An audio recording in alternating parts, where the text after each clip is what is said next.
ഇന്ന് നമ്മൾ പരിശോധിക്കുന്നത് തിരുവനന്തപുരം ലോക്സഭാ മണ്ഡലമാണ്. കേരളത്തിൽ ത്രികോണ മത്സരം നടക്കുന്ന ലോക്സഭാ മണ്ഡലങ്ങളുടെ സ്വഭാവം പരിശോധിച്ചാൽ ത്രികോണ മത്സരം നടക്കുന്ന അപൂർവ മണ്ഡലങ്ങളിലൊന്നാണ് തിരുവനന്തപുരം.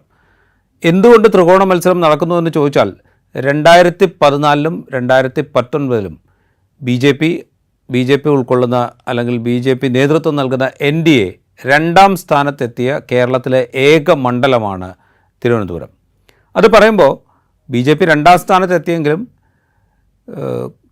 സമീപകാല ചരിത്രത്തിൽ തിരുവനന്തപുരം ലോക്സഭാ മണ്ഡലത്തിൻ്റെ ചരിത്രം കോൺഗ്രസിന് അനുകൂലമാണ്. 2009 മുതൽ ഇന്ത്യൻ നാഷണൽ കോൺഗ്രസിലെ ശശി തരൂർ വിജയിക്കുന്ന മണ്ഡലമാണിത്. 2024 അദ്ദേഹം വീണ്ടും മത്സരിക്കുമ്പോൾ തിരുവനന്തപുരം നിലനിർത്താനാകുമോ എന്ന ചോദ്യം അദ്ദേഹത്തിന് മുമ്പിലുണ്ട്. NDAയിൽ ബി ജെ പിയുടെ രാജീവ് ചന്ദ്രശേഖറും ഇടതുമുന്നണിയിൽ CPIയിലെ പന്ന്യൻ രവീന്ദ്രനുമാണ് എതിരാളികൾ. രാജീവ് ചന്ദ്രശേഖർ നിലവിൽ കേന്ദ്രമന്ത്രിയാണ്. NDA അധികാരത്തിലെത്തിയാൽ വീണ്ടും കേന്ദ്രമന്ത്രിയാകും എന്ന് പ്രചരിപ്പിക്കാൻ പ്രയാസമില്ല ബി ജെ പിയെ സംബന്ധിച്ച്, NDAയെ സംബന്ധിച്ച്. ഈ പ്രചാരണവും ശശി തരൂർ എന്ന അല്ലെങ്കിൽ ശശി തരൂരിൻ്റെ വിശ്വപൗരൻ എന്ന പ്രതിച്ഛായയും തമ്മിലാണ് തിരുവനന്തപുരത്തെ നമ്മൾ ഒറ്റ നോട്ടത്തിൽ നോക്കുമ്പോൾ പ്രധാനപ്പെട്ട ഏറ്റുമുട്ടൽ. ഇതിലേതാണ് അല്ലെങ്കിൽ ഈ രണ്ട് പ്രതിച്ഛായകളിൽ കേന്ദ്രമന്ത്രിയായിട്ട് മത്സരിക്കുന്നു, വീണ്ടും NDA അധികാരത്തിലെത്തുകയാണെങ്കിൽ കേന്ദ്രമന്ത്രിയാകും എന്ന പ്രചാരണം ഒരു ഭാഗത്ത്, ശശി തരൂരിനെക്കുറിച്ച് ശശി തരൂർ വിശ്വപൗരനാണ്, അദ്ദേഹം 3 വട്ടം തിരുവനന്തപുരം ജയിച്ചതാണ്. അപ്പോൾ ആ ഈ രണ്ട് പ്രതിച്ഛായകൾ തമ്മിലുള്ള ഏറ്റുമുട്ടലിൽ ഏതിനാണ് പ്രാമുഖ്യം എന്നാണ് നമുക്ക് ആദ്യം പരിശോധിക്കേണ്ടത്. നമുക്കൊപ്പം ഉള്ളത് ഇന്ത്യയിലെ തന്നെ ഏറ്റവും മുതിർന്ന മാധ്യമപ്രവർത്തകരിൽ ഒരാളായ MG രാധാകൃഷ്ണനാണ്. സ്വാഗതം സാർ. നമ്മൾ ഈ രണ്ട് വ്യക്തിത്വങ്ങൾ തമ്മിൽ പരിശോധിക്കുമ്പോൾ ഈ തിരഞ്ഞെടുപ്പാകുമ്പോൾ കേന്ദ്രമന്ത്രി സ്ഥാനം എന്നുള്ളതൊരു ആഡഡ് അഡ്വാൻറ്റേജാണ്, പ്രത്യേകിച്ച് തിരുവനന്തപുരം പോലൊരു മണ്ഡലത്തിൽ. അതേസമയം ശശി തരൂരിനെ സംബന്ധിച്ച് ശശി തരൂരിനുള്ളൊരു വിശ്വപൗരൻ എന്നൊരു പ്രതിച്ഛായയുണ്ട്. ഈ രണ്ട് പ്രതിച്ഛായകൾ തമ്മിലുള്ളൊരു പോരാട്ടത്തിൽ ഏതിനായിരിക്കും പ്രാമുഖ്യം?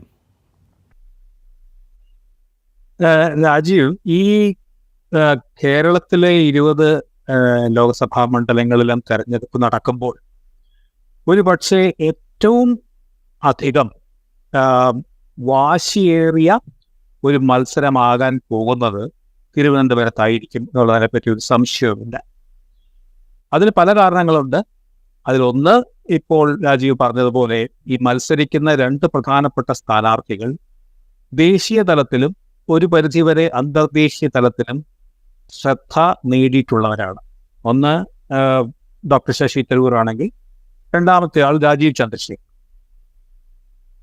മൂന്നാമത്തെ പ്രധാനപ്പെട്ട കാര്യം, ഈ തിരുവനന്തപുരത്തിനൊരു ശ്രദ്ധ കിട്ടാൻ ഈ പറഞ്ഞ പോലെ ഇവന് ഈ പറഞ്ഞ പോലെ ദേശീയ പ്രാധാന്യമുള്ള ഒരാൾ 2 പേർ മത്സരിക്കുന്നു.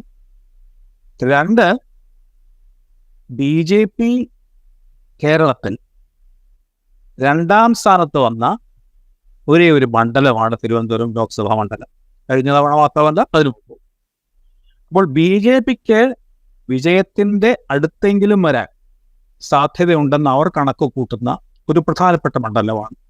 2019 അപേക്ഷിച്ച് 2014 തെരഞ്ഞെടുപ്പ് നമുക്കറിയാവുന്നതുപോലെ രാജഗോപാൽ എന്ന BJP സ്ഥാനാർത്ഥി വിജയത്തിന്റെ അടുത്ത് വരെ എത്തിയിട്ടാണ് പരാജയപ്പെട്ടു പോയത്. അവസാന നിമിഷം വെറും 15,000 വോട്ടോളമാണ് ശശി തരൂരിനെന്ന് ലഭിച്ച ഭൂരിപക്ഷം.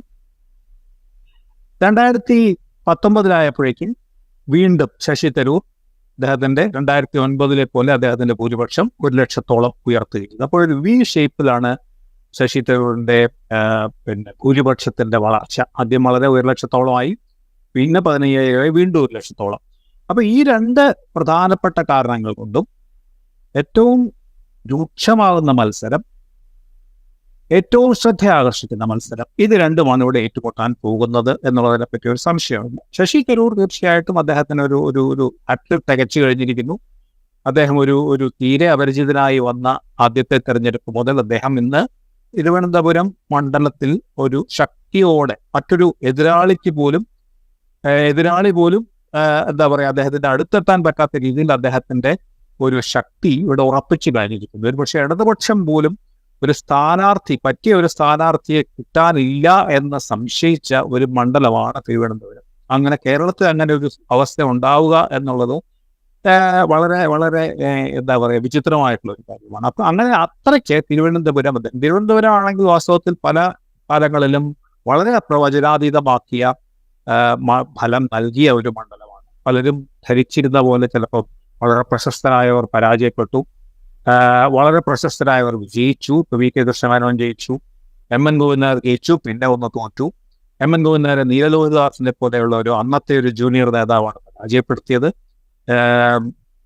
ഒ.എൻ.വി. കുറുപ്പിനെ പോലെ മലയാളത്തിലെ ഏറ്റവും പ്രശസ്തനായ കവി പരാജയപ്പെട്ടത് തിരുവനന്തപുരത്തിന് പുറത്ത് അറിയപ്പെടാത്ത ഒരു കോൺഗ്രസ് സ്ഥാനാർത്ഥിയായിട്ട്. അപ്പൊ ഇങ്ങനെ തിരുവനന്തപുരം എന്ന് പറയുന്നത് പൊതുവെ ഒരു അൺപ്രഡിക്റ്റബിൾ ആയിട്ടുള്ള ഒരു മണ്ഡലമാണ്. രാഷ്ട്രീയ, സാമൂഹ്യ, പിന്നെ സമവാക്യങ്ങളെല്ലാം മാറി മറിഞ്ഞും കുഴഞ്ഞു മറിഞ്ഞും ഒക്കെ വരുന്ന ഒരു മണ്ഡലമാണ്. പക്ഷെ അതിൽ നിന്ന് വ്യത്യസ്തമായിട്ടാണ് ഈ കഴിഞ്ഞ 3 തെരഞ്ഞെടുപ്പുകളായിട്ട് കോൺഗ്രസിൽ പ്രത്യേകിച്ച് ശശി തരൂർ ഇവിടെ നില ഉറപ്പിച്ചിരിക്കുന്നു.